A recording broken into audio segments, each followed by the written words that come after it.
So we will start, well, what does karma have to do with relationships? We go back to the very basic. Yeah. How does that gel with relationships? What role does that play in a relationship, a love relationship, in a marriage? Yeah. Karma,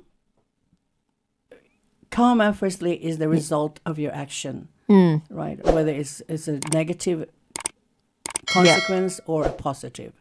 Yeah. So I can't, whatever we do in one lifetime, so I'll have to move into the concept of reincarnation here, because if we are given a chance, an opportunity to make of our lives, each life, the best that it can be. And sometimes we don't fulfill our karma. We don't balance our karma in one lifetime. Yeah. So we are given the opportunity to do it again in another lifetime.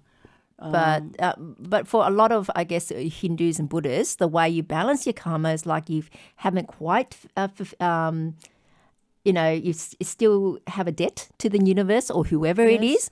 And so when you reincarnate in your next life, and where the circumstances you're born and where you're born, that's a reflection of your debt.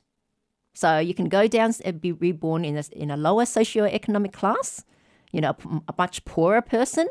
Let's say if you're really arrogant aristocrat in your previous life, okay, then this is your come uptons, so to speak. You get to be reborn as, say, a beggar or someone from a very broken home, so to speak.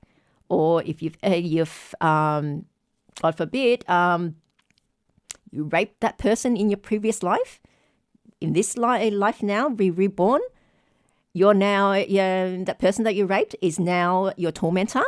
You're stuck in domestic violence where you get beaten by that person now. And, even in a Western country, that's illegal. Okay, there are refuges for women and so forth, domestic violence, but some people just cannot get out of that situation for some reason or another. And I guess from a Buddhist point of view, until you paid your debt, so to speak, once you paid it, the situation automatically resolves itself, then you can leave. So it's not a nice thing to say to someone, a domestic violence victim or viewer, but at the back of it, that's also one of the dynamics of why it happens that explains it in Buddhist karma. So how does that relate to how you understand it? Is that the same or is it different? It's the same. I mean, it's got the principle is correct. That, as you sow, you shall reap. And because, you might want to pay off the debt. Yeah, sometimes it's involuntary, like being the domestic violence victim. Yes.